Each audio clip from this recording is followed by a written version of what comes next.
A partir de agora, nós estamos dentro do contexto, dentro do cenário da estatística descritiva. A estatística descritiva é um conjunto de técnicas dentro da estatística que tem o objetivo de sintetizar, organizar as informações. E aí nós vimos mecanismos que essa estatística pode utilizar, seja por tabelas, seja por gráficos, ou seja por as medidas descritivas, as medidas propriamente ditas, que a gente vai abordar elas também. Bom, dentro das tabelas e gráficos, seus objetivos principais estão na organização e apresentar os dados da forma mais ilustrativa possível, ter um apelo visual. Isso é uma coisa muito comum dos gráficos. Agora então a gente vai ver diversas formas gráficas, suas implicações, onde é mais interessante utilizar cada gráfico, a visão crítica que você deve ter de cada gráfico. Você não pode aceitar as informações de um gráfico de forma barata, simples, tem que ter uma visão crítica, tem que ver o que foi avaliado, se a relação é coerente e se o gráfico não está te induzindo a uma direção errada, que é muito comum e pode acontecer tranquilamente, porque gráficos, meu amigo, foi feito para iludir o ser humano. É outra pessoa criando um gráfico para mostrar aquilo que ele acredita ser e desvia a atenção para outras coisas. O gráfico ele sintetiza a informação, fica bonitinho, ilustrativo, mas você tem que ser crítico, tem que olhar com calma. Não pode aceitar gráficos de qualquer jeito. Às vezes você vai olhar uma representação gráfica e vai ver que tem, parece uma diferença absurda, mas quando você vê a escala de valores que foi colocada para esse gráfico, ela é menosprezível, é uma diferença pequena. Se você colocasse na escala mais adequada, o desenho do gráfico ficaria uma diferença minúscula. Então, gráficos foram feitos para iludir o ser humano, tendenciar eles a uma informação. Se mal usados por pessoas de má fé, pode te direcionar para o caminho errado. Então, fique ligado, tem que ser crítico. E pensando numa banca examinadora, né, diabólica, que quer fazer você errar na questão, pode muito bem ter questões gráficas que te induzem a um pensamento, mas na verdade a resposta é outra, o fenômeno é outro. Às vezes você vê uma diferença gráfica, mas não tem diferença significativa. Tem muitas implicações além da questão visual. Você não pode ver uma diferença visual, ainda mais na estatística, que a gente trabalha com dados incompletos. Você não pode ver essa informação visual e simplesmente tirar conclusões dela, não dá. Estatística descritiva simplesmente descreve, resume, mas ela não tira inferências. Junto a isso, ela precisa da estatística inferencial. Então não me olhe para gráficos e simplesmente diga que há diferença significativa, que há ali um fenômeno que foi observado, desempenho. Não dá para ter essa visão só por gráficos. É uma visão apelativa, visual. Você tem que ter isso em mente. Então agora, depois dessa visão sobre gráficos que eu tenho na minha vida, eu vou apresentar para você alguns gráficos, algumas representações bem interessantes. Vamos lá! Primeira forma de apresentação, ainda nós vamos estar trabalhando com uma variável só, são as representações gráficas para uma variável. Eu vou falar do diagrama de pontos. O nosso diagrama de pontos, ele é praticamente ainda uma representação gráfica das frequências.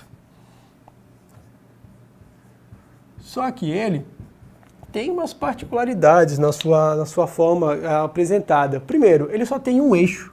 Ele é representado só por um eixo, que corresponde ao eixo da variável, a variável x, e eu contabilizo cada observação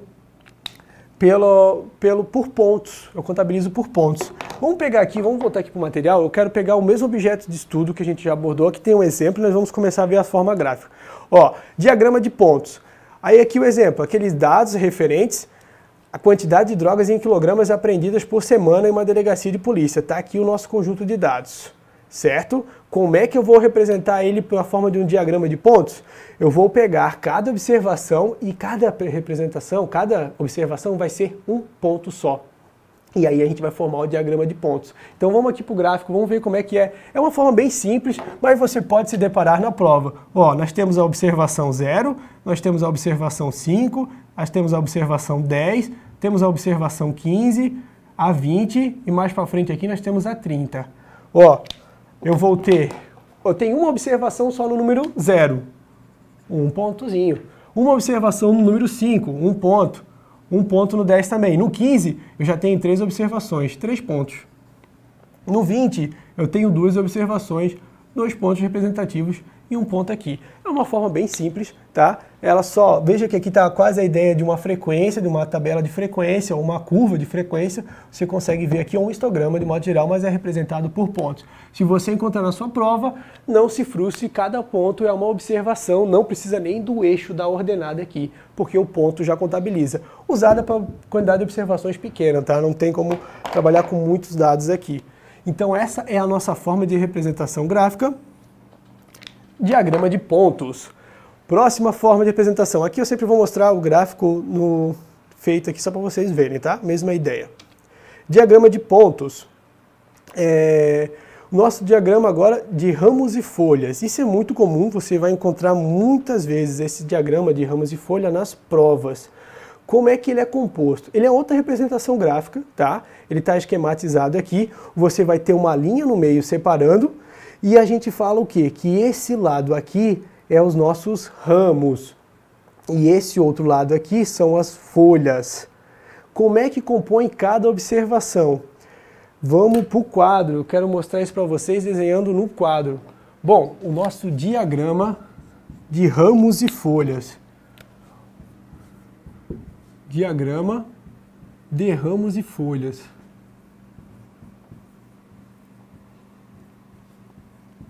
Como é que ele funciona? Bom, basicamente, você vai ter aqui uma linha separando. Desse lado você tem os ramos. E desse outro lado aqui nós vamos ter o que chamamos de folhas.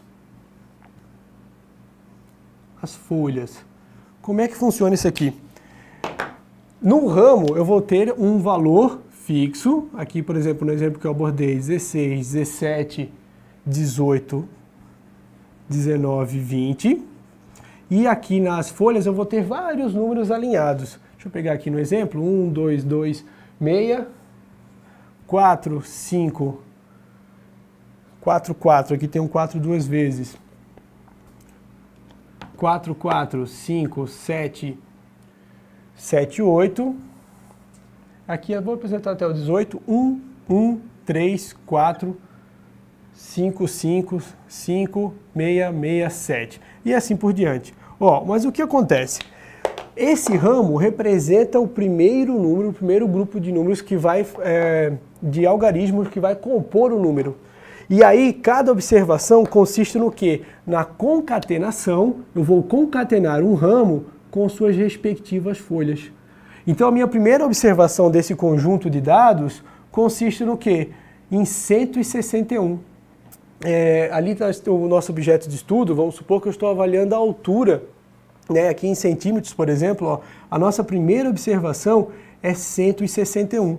Por quê? É o ramo 16 concatenado a um número. A próxima observação, 16 concatena com 2. 162. Então, eu tenho aqui os algarismos que concatenados vão formar o meu número. Próxima observação, 162 também, e assim por diante vai formar todo o meu conjunto de dados.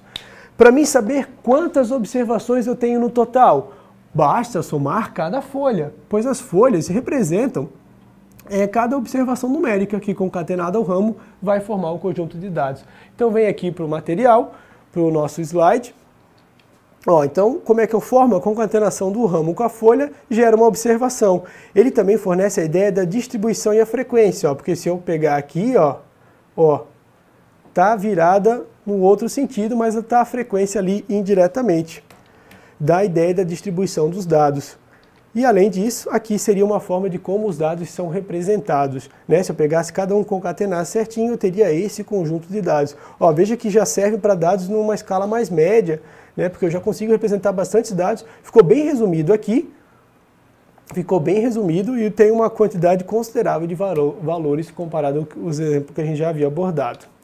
Bom, próxima forma de organizar os dados. Agora aqui, meus amigos, nós estamos trabalhando com tabelas, nós estamos trabalhando com informações tabeladas. Só que diferente da tabela de frequência, que eu estava estudando apenas uma variável só, aqui eu vou estar trabalhando com a relação de variáveis. Então as tabelas podem ser trabalhadas para relacionar variáveis diferentes. Um exemplo qualquer, informações sobre o concurso das carreiras policiais. Tudo fictício aqui, tá? Foi chutômetro. Ó, eu tenho a primeira variável, concurso. A minha variável que é qualitativa de natureza nominal, não tem ordem. Polícia Federal, DPEM, PRF, Polícia Legislativa. Número de vagas. Opa, aqui é uma contagem. Eu tenho uma variável de natureza quantitativa discreta. Número de inscritos também é discreta.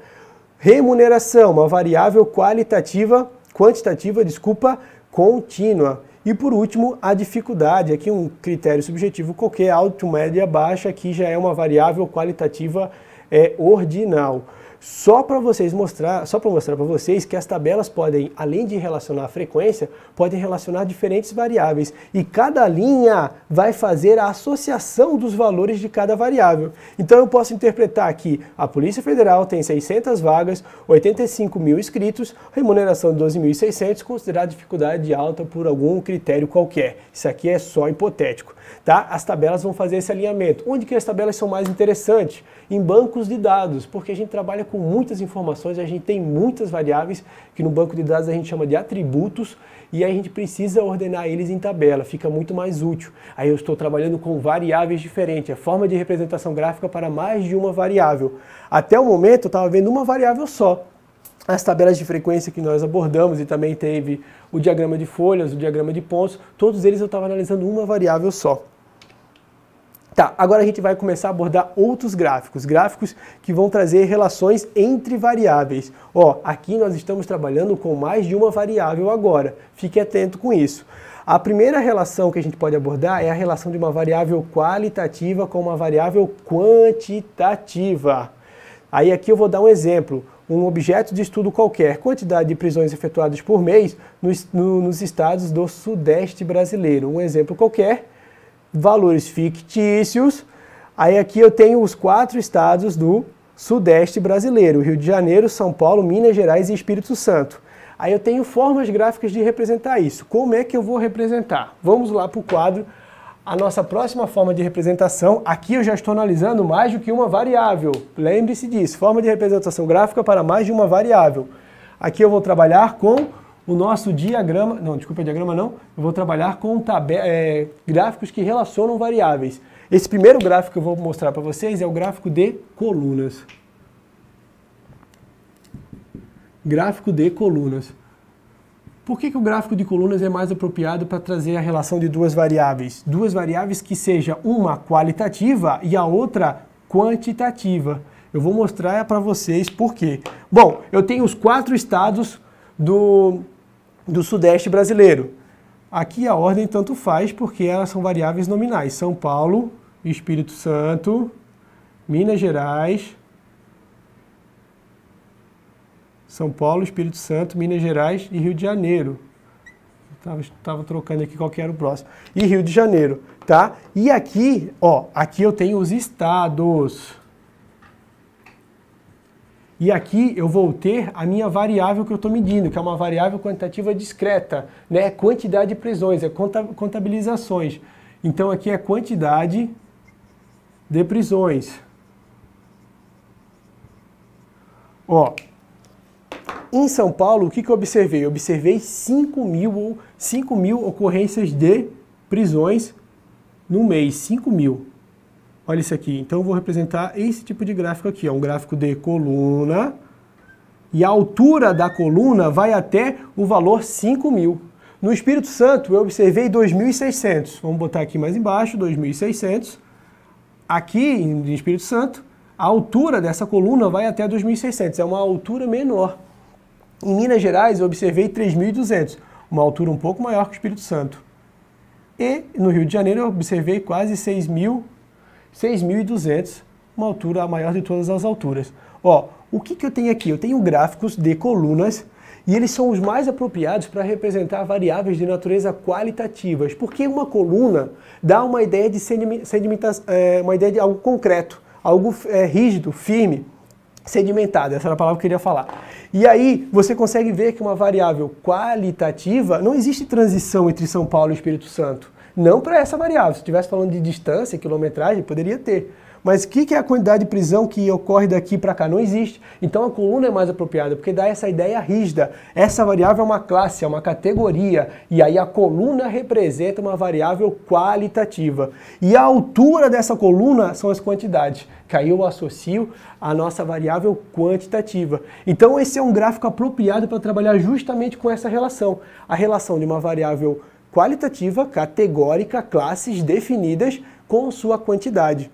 Você pode encontrar também o que nós chamamos de gráfico de barras, que nada mais é do que a inversão dos eixos.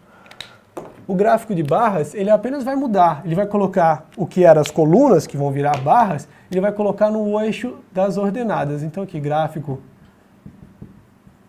de barras. Para o mesmo exemplo, tá? Só vai mudar a relação dos eixos. Aqui vai virar minha quantidade de crimes. Aqui é a nossa variável, quantidade de prisões, prisões. E aqui vai ser cada um dos estados. Mas ainda assim nós vamos ter a mesma ideia. São Paulo, Espírito Santo, Minas Gerais, Rio de Janeiro. E ainda vou ter cada coluna representando, vou até botar uma cor diferente, cada coluna representando um eixo. Aqui vai até 5.000, aqui vai até 2.800, aqui vai até 3.200 e aqui vai até 6.000 e alguma coisa aí. Veja só, cada barra representa uma ideia sedimentada, uma informação categórica, classes.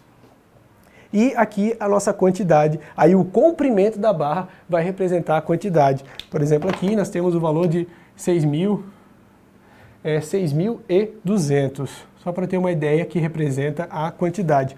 O que você pode encontrar nos gráficos que não é muito recomendado? Por exemplo aqui, representar de uma forma contínua, tá? Entre os estados, São Paulo, Espírito Santo, Minas Gerais e Rio de Janeiro, você poderia encontrar as quantidades oscilando assim, desce aqui, sobe e depois sobe.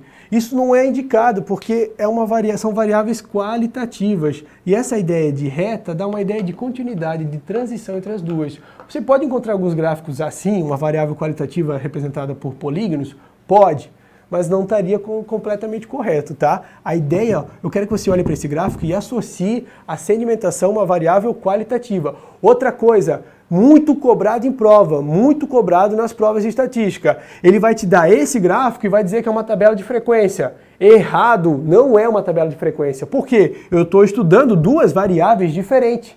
Ou vai te perguntar o contrário, vai te perguntar uma tabela de frequência e vai perguntar se há um gráfico de colunas. Mas o mais comum é isso aqui, tá? Ele te dá esse gráfico, ele vai pegar uma variável qualitativa e uma quantitativa e vai perguntar, a tabela de frequência pode ser informada, traz a informação que não é uma tabela de frequência. Isso aqui não é uma tabela de frequência. Na tabela de frequência nós estudamos uma variável só, associamos ela com a sua frequência, tá certo? Então não faça esse erro, não cometa esse erro de associar esse gráfico de colunas que associa duas variáveis com um histograma, que é um gráfico que representa a frequência.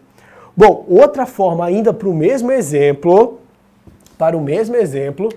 outra forma de representar é a utilização de um gráfico de pizza, que também a gente chama de setores. Gráfico de setores ou pizza.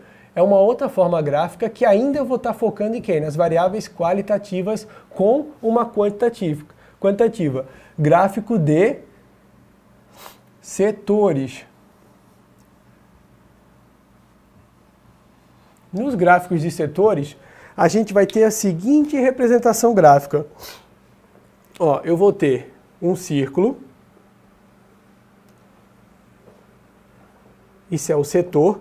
E cada setor vai representar uma variável, cada setor fragmentado desse círculo vai representar uma variável qualitativa, que no nosso exemplo vai ser os 4 estados. Então, o maior setor a gente sabe que vai ser o Rio de Janeiro, porque ele teve maior ocorrência de prisões. Então ele vai ter um setor mais ou menos assim, digamos, tudo hipotético. Aqui vai ser o Rio de Janeiro.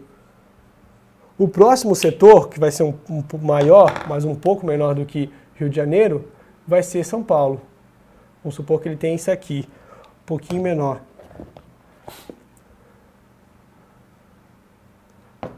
vai ser São Paulo. Por último, a gente sabe que Minas Gerais vai ser um pouco maior e Espírito Santo vai ser o menor deles.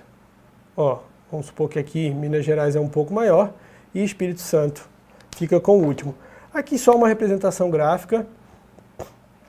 As escalas não estão bem calculadas certinho, mas o importante é que você entenda que vai ser um gráfico de pizza. Aí você vai ter geralmente cada setor ilustrado com a sua respectiva cor. O gráfico bonitinho, já vou mostrar ali nos slides, que né, desenhar não é muito a minha habilidade. E aí a gente vai ver aqui, ó, cada setor desse vai estar desenhado e vai representar uma variável qualitativa. Veja que o que aconteceu aqui, eu tirei o foco na variável quantitativa, que antes era representada pelas alturas. Aqui simplesmente eu sei que a área do setor simboliza ela, mas o foco maior está okay, nas variáveis categóricas. E aí provavelmente eu tenho uma legenda aqui dizendo o que é cada estado, Rio de Janeiro, com a sua respectiva cor. E o que acontece? A variável quantitativa, ela não vai estar expressa aqui, você não sabe o que é a quantidade de prisões. Onde que vai estar essa informação? No título do gráfico. Então ela perde um pouco o enfoque. Você vai achar no título do gráfico o que quer dizer a quantidade de cada setor desse gráfico. Outra conta, um cálculo aqui que caiu uma questão de prova uma vez, que costuma perguntar, é a relação do ângulo que o setor vai se formar dentro de todo o gráfico de pizza. Basicamente você estabelece a seguinte relação, tá? Ó, 360 graus corresponde a um ângulo completo. 360 graus vai acumular 100% da observação. Com essa relação aqui, você consegue desenvolver gráfico para você consegue desenvolver uma regra de 3, né? Para qualquer setor específico. Aí vamos supor que você tem a quantidade específica aqui de São Paulo, que equivale a tantos por cento. Aí você faz uma regra de 3, 29% corresponde a qual ângulo? E facilmente numa regra de 3 você consegue achar o setor, isso aí aqui nós vamos estar calculando, ó, o setor que vai corresponder à área dentro do gráfico de setores, dentro do gráfico de pizza. Teve uma questão que cobrou isso aqui uma vez, essa relação de setor. Bom, ó, vou só mostrando aqui para vocês, dentro dessa relação, falando de variáveis qualitativas e quantitativas, ó, aqui o exemplo, e também o exemplo do gráfico de pizzas ali, em porcentagem representado certinho. Se eu quiser saber o valor do setor, eu posso fazer uma regra de 3 tranquilamente. Vamos para o próximo estudo de relação. Eu estou estudando a relação de uma variável quantitativa com outra quantitativa. Aí aqui, esse é um gráfico muito comum, a gente vai trabalhar bastante com ele lá para frente. Vamos pegar o nosso exemplo em questão. Uma investigação tem o objetivo de estudar a associação da quantidade de drogas apreendidas em quilogramas pela Polícia Civil em relação ao desempenho escolar dos municípios do estado do Mato Grosso. Então, ó, ela está avaliando a associação de duas variáveis. Ela quer saber a quantidade de drogas apreendidas e ela quer estudar também a relação do desempenho escolar. O que eu estou querendo ver aqui? Eu estou querendo ver se existe uma relação entre essas variáveis. Se o desempenho escolar está associado à quantidade de drogas que eu aprendo lá numa região, no estado do Mato Grosso do Sul. Eu quero fazer uma pesquisa, uma análise sobre o nível de escolaridade e a quantidade de ocorrências de drogas. E essas foram as duas variáveis que eu analisei. Aí o meu eixo X e o meu eixo Y podem ser qualquer uma das duas variáveis que eu determinar. A quantidade de drogas apreendidas em quilos e o desempenho escolar aqui representado por notas. Como é que eu faço essa associação? Como é que eu estudo elas? O melhor gráfico para estudar a associação entre as variáveis, saber se existe uma correlação, o último tópico que a gente vai abordar mais para frente, correlação, a gente faz um gráfico de dispersão. Então a gente vai abordar esse gráfico agora, gráfico de dispersão.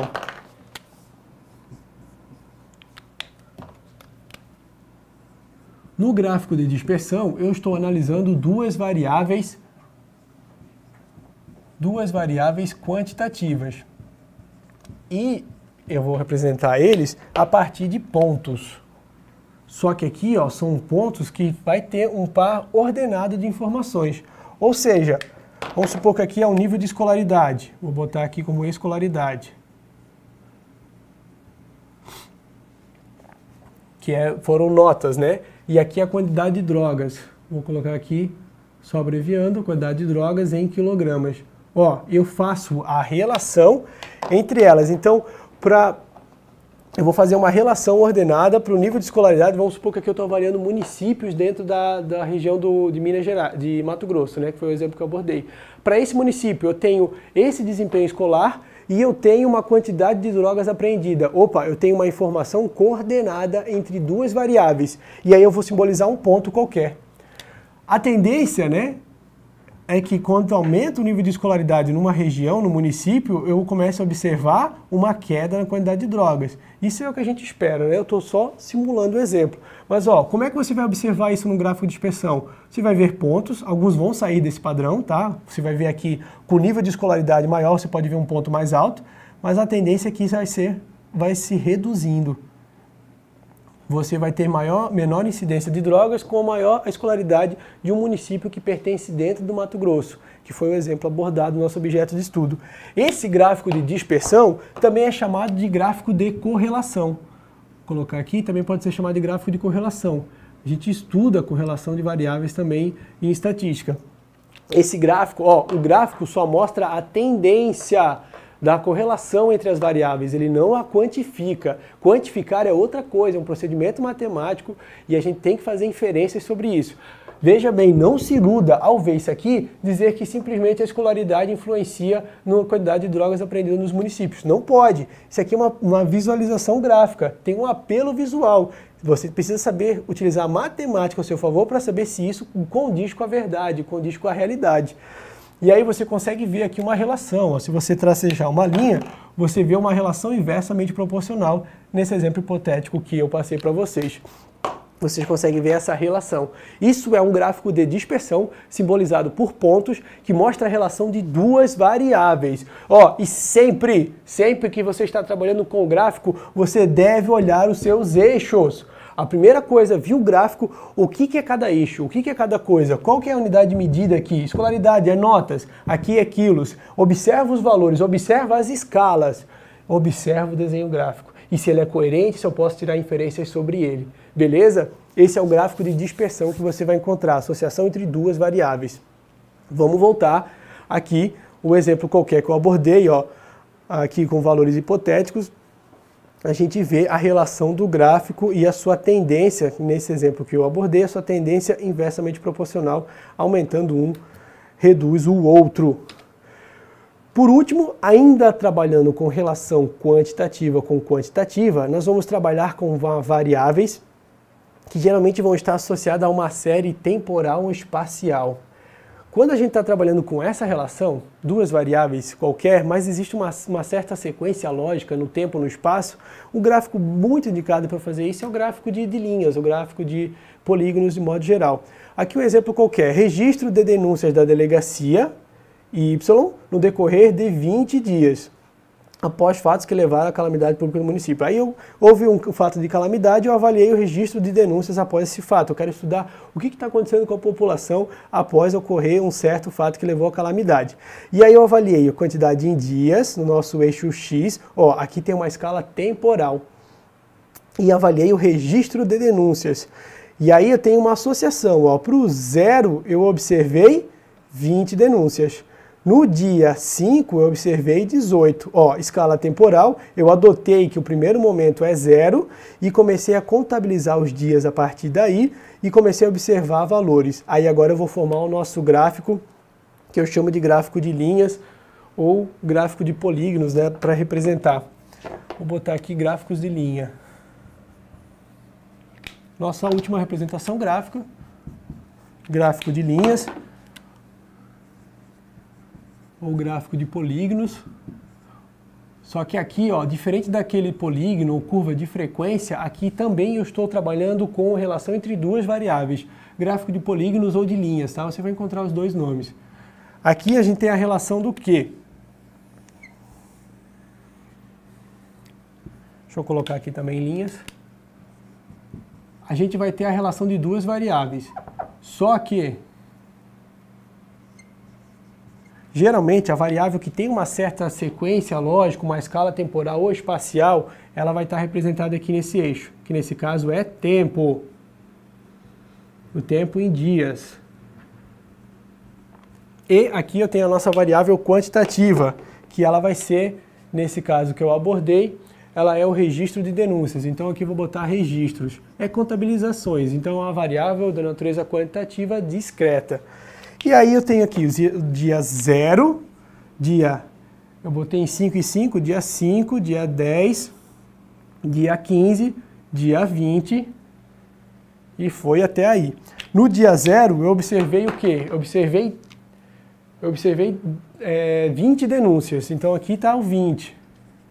Ó, começa a contar daqui. No dia 5 sobe para, reduz para 18 denúncias, aí depois ele segue para 26, já aumenta, de 26 vai para 20, novamente, e depois sobe para 34. Ó, eu estou tendo uma escala temporal, está passando os dias e eu estou vendo a tendência do gráfico. Pode ser também, você pode encontrar na forma de curvas também, quando a gente tem muitas observações, mas aí o gráfico de linhas é mais interessante. Veja que existe continuidade, porque é uma variável quantitativa de natureza contínua, então a ideia de segmentos é interessante. Polígonos aqui, né? Tá, e aí tem a ideia de uma continuidade de ideia de que os dias vão se passando, tem uma transição infinita entre os valores, ó, e aí a linha, ela dá essa ideia de continuidade, ela é muito mais indicada. E as curvas, as colunas que eu mostrei lá antes, já dá uma ideia mais sedimentada de variáveis qualitativas. Bom, então é isso, a gente mostrou algumas representações gráficas e algumas análises, visão crítica que você tem que ter em cada gráfico que você pode se deparar na prova, onde eles são mais apropriados. Não confundir tabela de frequência, que analisa uma variável, com gráficos que associam mais do que uma variável. Isso é o grande entrave que as provas costumam cobrar. E no mais, ver os gráficos, não deixar se iludir por eles, foram feitos para te iludir, e sempre pensar que ele é uma representação visual e você tem que usar a matemática para conferir se aquilo realmente tem informações e inferências fidedignas. Tá certo?